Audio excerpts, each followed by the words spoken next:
다 함께 기도하심으로 8월 4일 월요일 매일 예배 시작하겠습니다. 기도합니다. 거룩하시고 존귀하신 하나님 감사합니다. 오늘도 하나님께서 귀한 매일 예배 우리에게 허락하여 주시고 오늘도 우리가 이 예배 가운데 주님의 임재 앞에 머물게 하신 은혜에 감사합니다.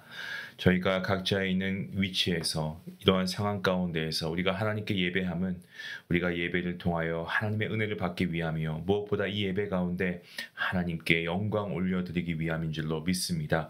하나님, 이 자리에 나온 우리 모든 성도님들 한 분 한 분 가운데 함께 하여 주시고 단순한 어떤 기계적인 의무가 아니고 습관이 되지 말게 하시고 정말 이 예배를 통하여 말씀을 통하여 하나님을 만나게 하시고 정말 우리의 영혼이 주님 안에서 다시금 회복될 수 있는 귀한 은혜가 있게 허락하여 주시옵소서. 혹시라도 우리 안에 이 예배가 습관처럼 드리고 있는 그러한 부분이 있습니까? 그렇다면 주님 이 시간 말씀을 통하여서 다시금 우리 마음속에 경각심을 일깨워 주시고 우리가 겉모습만 경건해 보이는 것이 아니라 정말 우리의 중심을 하나님께 드릴 수 있는, 하나님이 기뻐하시는 예배를 드릴 수 있는 우리 모두가 될 수 있도록 하나님 함께 해 주시옵소서. 온전한 마음과 진실된 믿음으로 하나님께 참된 예배 올려드리길 간절히 소원합니다. 하나님, 오늘도 우리에게 주실 말씀의 은혜를 우리가 사모합니다. 이 시간이 우리에게 귀한 은혜의 시간뿐만이 아니라 치유받고 회복되는 놀라운 역사의 시간 될 수 있도록 하나님 함께하여 주시옵소서. 모든 예배를 하나님께 맡기옵고 감사하오며 이 모든 말씀 예수님의 이름으로 기도하옵나이다. 아멘. 찬송가 545장 함께 하시겠습니다.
오늘 하나님께서 우리에게 주시는 말씀입니다. 에스겔서 12장입니다.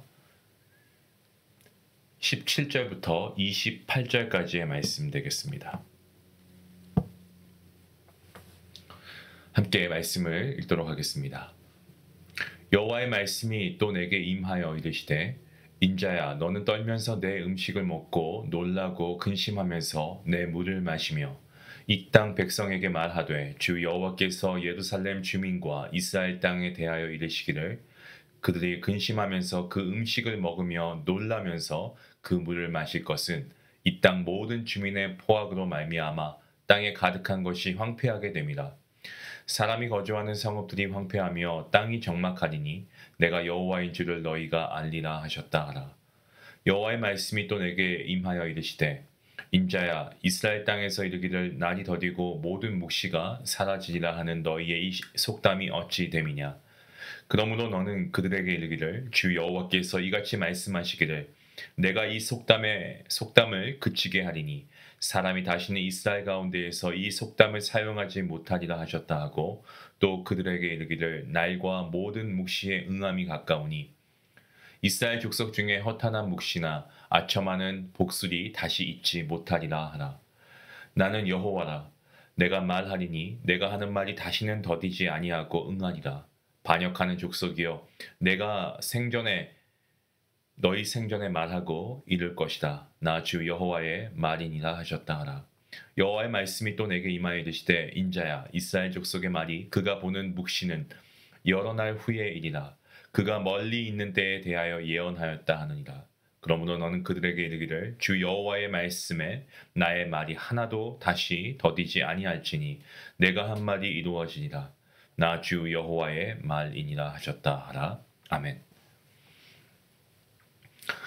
에스겔 12장 12장 우리가 어제 말씀 본문이죠. 주일 말씀 본문인데 12장 1절부터 20절까지의 말씀을 보면 에스겔 선지자는 하나님의 명령대로 이 포도가 행장을 꾸리고 도망가는 모습 그리고 두려움 가운데 떨면서 식사를 하는 장면을 상징적으로 묘사하고 있습니다. 이것은 예루살렘에 임박한 하나님의 심판을 눈에 보이는 방식으로 경고하고 있는 그런 말씀의 내용입니다. 자, 이어지는 말씀이죠. 21절부터 그리고 28절까지의 말씀, 오늘 본문이 포함되어 있는 말씀인데요. 여기서는 하나님께서 경고하신 말씀이 반드시 성취될 것이다 라는 것을 강조하시는 말씀입니다. 어제 내용을 잠깐 살펴볼까요? 첫 번째 징조에 대한 말씀의 내용이었습니다. 이 포도의 행장에 대한 내용이었는데요. 하나님께서는 에스겔에게 이 포도처럼 짐을 싸고 그리고 백성들 앞에서 이사를 가는 흉내를 내면서 밤에는 성벽을 뚫고 도망치는 모습을 보여주라 이렇게 명령하십니다. 이 모든 것은 그냥 행동이 아니었고 상징적인 행동이었습니다. 그리고 에스겔의 이런 행동은 하나님께서 주신 그 메시지를 강하게 전달하기 위한 도구였죠. 어제 본문 2절에서 밝히고 있는 것처럼 이스라엘 백성은 눈이 있어도 보지 않고 귀가 있어도 듣지 않는 그런 반역하는 족속이었습니다. 때문에 하나님께서는 이런 행동들을 통해서 진리를 드러내기 위해 하나님께서 이러한 방법을 주신 겁니다. 어제 본문 말씀에 비록 반역하는 족속이라도 혹 생각이 있을 것이다 라고 하신 말씀처럼 하나님께서는 긍휼하심과 자비하심을 거두지 않으시고 기회를 주고 계시는 것을 우리가 깨닫게 됩니다. 이 징조는 어떻습니까? 이루어졌습니다. 바벨론이 유다를 침공했고 시드기야 왕과 백성들 밤에 성벽에 구멍을 내고 도망치고 그러다가 붙잡혔죠. 시드기야 왕은 바벨론으로 끌려가서 두 눈이 뽑히고 감옥에서 그야말로 비참한 그러한 죽음을 맞이했습니다. 하나님의 말씀은 하나님께서 말씀하신 대로 그대로 성취되었습니다. 오늘 본문 두 번째 징조의 말씀이죠. 17절부터 20절까지의 말씀인데 두려움 가운데 식사하는 장면, 그 장면이 나오고 있습니다. 하나님께서는요, 에스겔 선지자에게 떨면서 너의 음식을 먹고 놀라고 근심하면서 너의 물을 마시라 이렇게 명령하십니다. 무슨 말씀입니까? 이것은 예루살렘이 포위되어서 식량과 물이 부족해질 것을 말씀하고 있고요. 그래서 백성들이 공포 속에서 근심하고 먹고 근심하고 마시게 될 것이다 라는 것을 예언하신 말씀입니다. 원어를 보면은 라하시라고 되어 있는데 라하시는 이 땅이 흔들릴 정도로 떠는 두려움입니다. 그러니까 그냥 약간의 두려움이 아니고 정말 어마어마한 공포와 두려움이죠.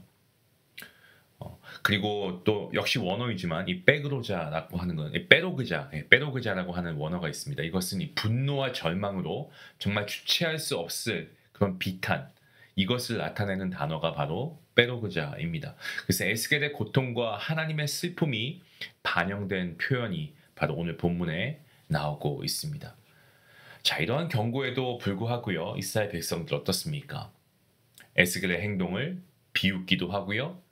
심지어 무시했습니다. 하나님께서는 이 모든 일들을 그들의 목전에서 행하라라고 명령하셨습니다. 하나님의 메시지는 항상 우리 바로 앞에서 들려오고 있고요. 그리고 하나님께서는 우리로 하여금 하나님이 여호와 하나님이시다라는 것을 나타내길 원하십니다. 이스라엘 백성들은 하나님을 인정하지 않았습니다. 그리고 우상과 탐욕, 이기심에 빠져버렸죠. 그 결과 어떻게 되었습니까? 땅은 황폐하게 되었습니다. 그리고 죄와 땅의 이런 죄로 인한 이 땅이 하나님의 그런 어떤 심판을 받은 거죠. 그로 인해 황폐하게 되었다는 거죠. 이 죄와 땅의 관계를 보여주는 그러한 예언입니다. 땅, 우리가 밟고 살아가는 땅이지만 여러분이 땅이 어떻습니까? 땅은요, 사람의 행위에 반응하지 않습니까? 우리의 가정, 교회, 일터, 이 모든 것들 또한 하나님의 뜻에 따라 복을 받거나 황폐해질 수 있다라는 말씀입니다. 때문에 우리는 하나님 말씀에 순종하고요. 그리고 우리가 하나님 말씀을 따라야 하는 것이죠. 여러분, 하나님을 바로 아는 것의 시작은 뭐라고 생각하십니까? 저는 하나님을 바로 아는 것의 그 첫 번째 시작은 회개입니다. 내가 죄인이다라는 사실을 깨닫고 하나님께 회개하는 거죠. 유다 백성은 심판을 받은 후에야 비로소 하나님을 깨닫게 되었습니다. 회개라고 할 때 이것은요, 하나님의 말씀 앞에 스스로 정직하게 서는 거죠. 호세아 4장을 보시면 하나님을 아는 지식이 없어 망한다라고 말씀하고 있는 구절이 있습니다. 마찬가지로 우리는 말씀을 가까이 하면서 하나님을 바로 알고 하나님의 인도하심을 받아야 함이 마땅합니다. 한국에서 가장 높은 고층이라고 하면은 롯데월드타워인가요? 그 건물도 어떻습니까?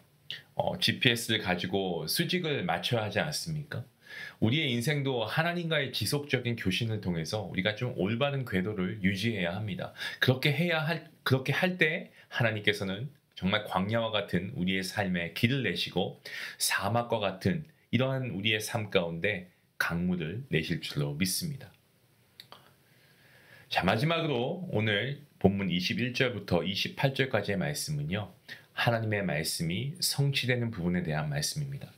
하나님께서는 백성들이 22절 말씀을 보시면 날이 더디고 모든 묵시가 사라질 것이다 라고 하는 너희의 이 속담이 어찌 됨이냐 라고 말씀하시는데, 예언을 무시하는 속담을 사용하고 있다라는 것에 대해서 책망하고 계시는 부분입니다.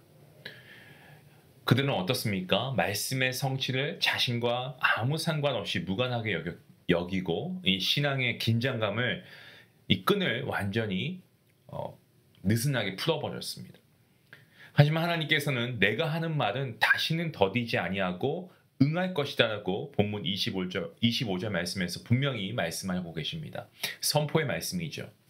여기서 사용하는 이 원어 히브리어 네움이라고 하는 단어, 강력한 선언을 의미하고 있습니다.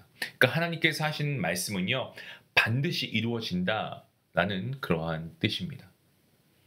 하나님께서는 심판의 말씀뿐 아닙니다. 그리고 회복과 소망의 말씀도 반드시 이루시는 하나님이시죠.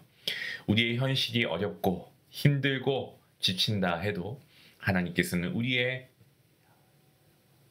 어떤 굽은 허리를 펴시고요. 그리고 우리의 상하고 지친 마음을 만지시고 회복해 하시는 분이십니다. 사랑하는 성도 여러분, 하나님의 말씀은 오늘도 우리에게 생생하게 다가옵니다. 하나님의 말씀을 신뢰하시기 바랍니다. 그리고 그 하나님의 말씀에 힘을 의지하여서 오늘 하루 힘차게 살아가시는 그런 복된 성도님들 될 수 있기를 주님의 이름으로 축원합니다. 기도하시겠습니다. 하나님 감사합니다. 오늘도 말씀으로 우리를 깨워주시고 그리고 또 말씀으로 우리에게 경고의 메시지를 주시니 감사합니다. 진리가 아닌 것을 참된 것처럼 말하고 주님의 뜻을 묻기보다 나의 뜻을 주님의 이름으로 포장하려고 했던 어떤 우리의 교만과 위선을 먼저 회개합니다. 귀가 즐거운 말만을 쫓고 그리고 정작 회개와 순종의 말씀을 외면했던 우리의 모습은 없었습니까? 그렇다면 주님 용서하여 주시옵소서. 이 시간 우리가 하나님의 거룩하신 이름을 가볍게 여기지 않게 하여 주시고 정말 하나님의 진리의 말씀 앞에 늘 두렵고 떨림으로 서게 하여 주시옵소서. 위장된 믿음과 거짓된 평화를 따르지 않고 오직 하나님 말씀 위에 굳건히 서는 정직한 그리스도인 우리 중요한 가족들 에게 허락하여 주시옵소서. 우리 안에 무너진 영적인 장벽이 있습니까? 그렇다면 하나님의 은혜로 다시 세워주시고 공동체의 틈을 막는 참된 중보자이시고 말씀의 파수꾼으로 살아가는 우리 모두가 되게 허락하여 주시옵소서. 오늘도 주의 말씀은 분명히 이루어지는 줄 믿습니다. 세상 모든 것이 변하고 꽃은 시들고 풀은 마르지만 하나님의 말씀은 영원하기 때문입니다. 그 하나님의 말씀을 오늘도 묵상하고 하나님의 말씀을 우리가 읽고 그 말씀에 순종하며 나아가기 원합니다. 이러한 믿음을 가지고 우리가 말씀에 순종할 수 있는 우리 모두가 될 수 있도록 성령 하나님 우리에게 믿음을 더하여 주시옵소서. 감사하며 예수님의 이름으로 기도하옵나이다. 아멘. 오늘 말씀을 생각하시면서 오늘 하루 하나님의 말씀이 우리의 삶 가운데 어떻게 성취되고 있는가 우리가 한번 생각해 보길 원합니다. 말씀 우리가 단순히 듣고 그냥 흘려보내는 것이 아니라 정말 나에게 주시는 메시지로 받고 우리가 그 말씀에 대한 순종의 한 걸음 오늘 우리가 그 실제 행동으로 한번 옮겨보면 어떨까요? 예를 들어 회개를 우리가 미루지 말고 오늘 바로 회개하고 하나님의 자비하심을 구하고 또 하나님의 뜻에 어긋나는 습관이 있다면 그것을 끊어낼 수 있는 어떤 결단 이런 것들을 해보면 어떨까 싶습니다. 오늘 말씀을 생각하시면서 함께 기도하시며 나아가는 여러분 모두가 될 수 있기 원합니다. 기도하시겠습니다.